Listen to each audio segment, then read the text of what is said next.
Hello students, today I am going to discuss about very important concept of chapter 7, class 10, control and coordination, and the topic is human brain. तो students human brain के बारे में आज हम discuss करेंगे, उसके structure को, उसके फंक्शंस को और उनके फर्दर कितने पार्ट्स हैं ब्रेन के अंदर, उनके बारे में डिटेल में हम डिस्कस करने वाले हैं. ये टॉपिक एग्जामिनेशन में बहुत ही इम्पॉर्टेंट रहता है. एग्जामिनेशन में इससे रिलेटेड बहुत सारे क्वेश्चन आते हैं, तो इस टॉपिक को हम अच्छे से समझेंगे कि क्या होता है ह्यूमन ब्रेन, क्या होते हैं इसके फर्दर टाइप्स, कैसा होता है इसका स्ट्रक्चर. अब स्टूडेंट्स जो ब्रेन होता है ये सब कुछ कर सकता है. जैसे अगर हम एग्जामिनेशन की प्रिपरेशन करते हैं तो उसमें ब्रेन का यूज़ होता है, राइट. या फिर कोई भी हम न्यू इन्वेंशन करते हैं उसमें भी हम ब्रेन का यूज़ करते हैं. कोई बिजनेस स्टार्ट कर रहे हैं तो भी हम एक सिस्टमेटिकली एक प्लानिंग करते हैं, तो उसमें किसका यूज़ होता है? ब्रेन का यूज़ होता है. तो ब्रेन बहुत ही ज़्यादा इम्पॉर्टेंट है. हमारी बॉडी का जो कंट्रोलिंग होता है, ये हमारा एक मेन कंट्रोलिंग सेंटर है हमारी बॉडी का, राइट. और ये मेजर पार्ट होता है CNS का. CNS क्या होता है? CNS होता है सेंट्रल नर्वस सिस्टम. ओके, अब ये प्रेजेंट कहाँ रहता है? अब स्टूडेंट्स अगर हमारा सपोज ये ब्रेन है, राइट, ये हमारा क्या है? ब्रेन. तो brain is present in a cavity and which is called skull. Brain एक कैविटी में प्रेजेंट रहता है ताकि इसकी प्रोटेक्शन रहे, और वो कैविटी जो जिसको बोला जाता है उसको क्या कहा जाता है? स्कल कहा जाता है. And it is surrounded by a bony box. और ये सराउंडेड होता है, ये घिरा होता है एक बोनी बॉक्स से जिसका नाम होता है क्रेनियम, जिसको हम क्या कहते हैं? क्रेनियम. तो जो बोनी बॉक्स है उसका नाम क्या है स्टूडेंट्स? क्रेनियम.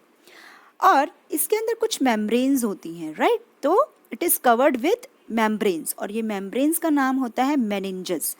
स्टूडेंट्स ये नाम बहुत ही इम्पॉर्टेंट है, आपको सभी नाम को लर्न करना है. अगर आपको नेमिंग क्लियर है तो आप उनके फंक्शंस को इजीली डिस्क्राइब कर सकते हैं, राइट. तो मेनिंजेस क्या होती है? मेनिंजेस होती है कवर्ड मेम्ब्रेन, जो हमारा स्कल कवर्ड होता है मेम्ब्रेन से, जिसे हम बोलते हैं मेनिंजेस. अब जो ब्रेन के अंदर कुछ वेकेंट स्पेस रहता है, ब्रेन में कुछ खाली स्पेस रहता है, उस खाली स्पेस के अंदर कुछ फ्लूइड भरा रहता है, और इस फ्लूइड को बोला जाता है सेरिब्रोस्पाइनल फ्लूइड. क्या बोला जाता है? Cerebrospinal fluid. इसको CSF के नाम से भी, मतलब इसकी शॉर्ट फॉर्म क्या है? CSF, सेरिब्रोस्पाइनल फ्लूइड होता है ये. और ये कहाँ प्रेजेंट होता है? जो हमारा वैकेंट स्पेस रहता है ब्रेन के अंदर, खाली जगह रहती है, वहाँ वो फ्लूइड रहता है. ओके, तो ये थी कुछ इंपॉर्टेंट टर्म्स, यहाँ से क्वेश्चंस भी बनते हैं. अब जो ब्रेन होता है स्टूडेंट्स, ब्रेन फर्दर 3 पार्ट्स में डिवाइड रहता है. एक होता है हमारा फोर ब्रेन, जैसे कि ये वाला पार्ट है, ये हमारा फोर ब्रेन है. This one is the mid brain, और ये होता है हमारा हाइंड ब्रेन. तो जो ब्रेन है वो 3 फर्दर डिवीजन में है. Fore brain, right. उसके बाद हमारा सेकंड डिवीजन है मिड ब्रेन, जो मिड में प्रेजेंट है. फिर हमारी थर्ड डिवीजन है, वो है हाइंड ब्रेन. तो ये 3 पार्ट्स में, मेन पार्ट्स में डिवाइड किया गया है. आगे इनकी फर्दर भी डिविजन्स हैं जिनको हम स्टेप बाय स्टेप पढ़ेंगे. अब जो फोर ब्रेन होता है स्टूडेंट्स, फोर ब्रेन में मेन 2 पार्ट्स इन्वॉल्व रहते हैं, cerebrum and olfactory lobes. Cerebrum and olfactory lobes. Cerebrum एक लार्जेस्ट पार्ट रहता है हमारे ब्रेन का, दैट इज रफली डिवाइडेड इनटू 2 पार्ट्स. एंड जैसे सपोज ये हमारा ब्रेन है, ठीक है, इसके यहाँ पर बीच में एक डिवीजन कर दी जाती है, एक राइट साइड और एक लेफ्ट साइड की, इस तरह से डिवीजन हो जाती है. और ये इन साइड्स को हम बोलते हैं सेरिब्रल हेमिस्फीयर, यानी कि हेमिस्फीयर यानी स्फीयर का आधा. तो सेरिब्रल हेमिस्फीयर, एक एक लाइन का स्टूडेंट्स बहुत ही ज़्यादा इम्पॉर्टेंट रोल है, वहाँ से क्वेश्चंस बन सकते हैं. ओके, तो सेरिब्रम लार्जेस्ट पार्ट है, ये भी पूछ लेते हैं, बताइए लार्जेस्ट पार्ट ऑफ ब्रेन कौन सा है? तो सेरिब्रम लार्जेस्ट पार्ट है, और ये रफली 2 पार्ट्स में डिवाइडेड रहता है, जिन पार्ट्स को बोला जाता है cerebral hemisphere. And these parts are further divided into small parts. अब ये भी कुछ स्मॉल पार्ट्स में डिवाइडेड होते हैं, जैसे इस तरह से सपोज ये ब्रेन है, यहाँ पे डिवीजन हो गई है, सेरिब्रल हेमिस्फीयर बोला गया, और ये भी फर्दर इस तरह से पार्ट्स में डिवाइडेड रहते हैं, राइट. और हर एक पार्ट का एक अलग अलग फंक्शन होता है करने का. तो these hemispheres have a certain lobes, इनको सर्टन लोब्स में डिवाइड किया गया है.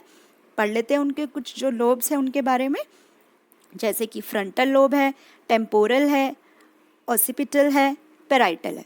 अब जो फ्रंटल लोब होता है उसका काम क्या होता है? जो हमारे फेशियल मस्कुलर एक्टिविटीज़ होती है, जो हमारे फेस से रिलेटेड एक्टिविटीज़ होती हैं, उसको कंट्रोल करने का काम है फ्रंटल लोब का।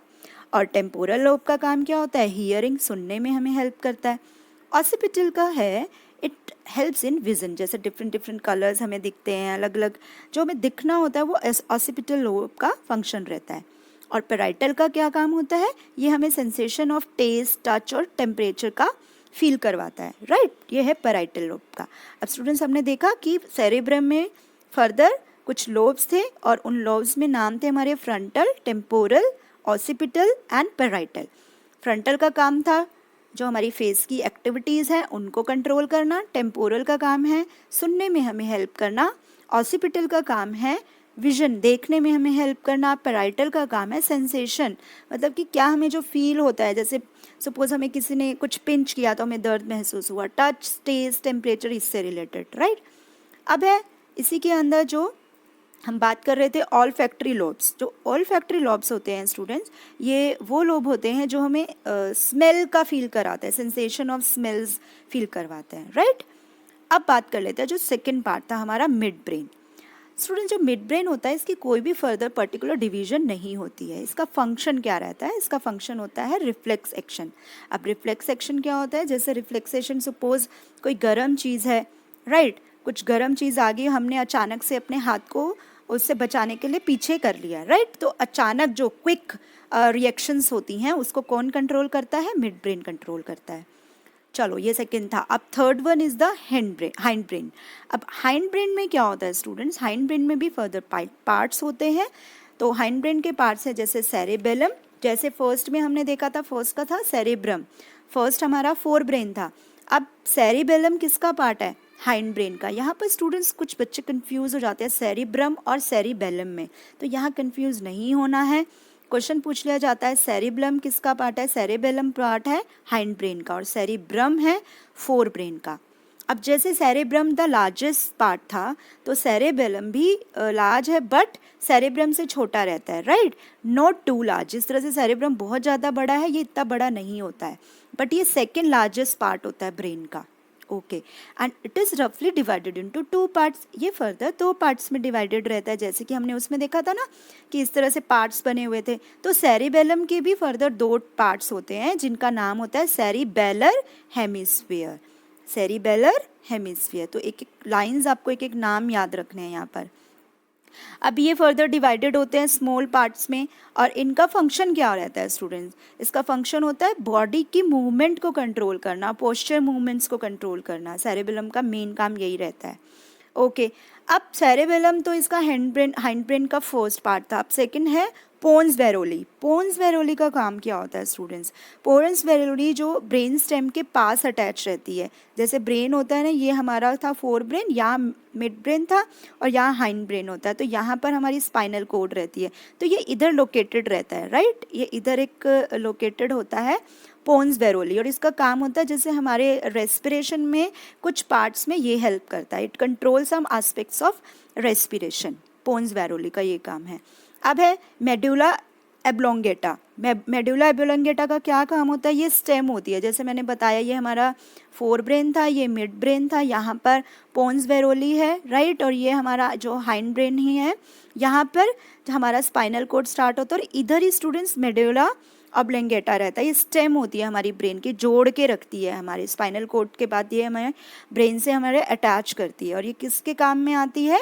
Involuntary activities. इनवॉलेंट्री एक्टिविटीज़ होती है जो हमारी इच्छा के अनुसार नहीं रहती है। वॉलेंट्री क्या होती हैं? जो हमारी इच्छा के अनुसार जो एक्टिविटीज़ होती हैं, राइट?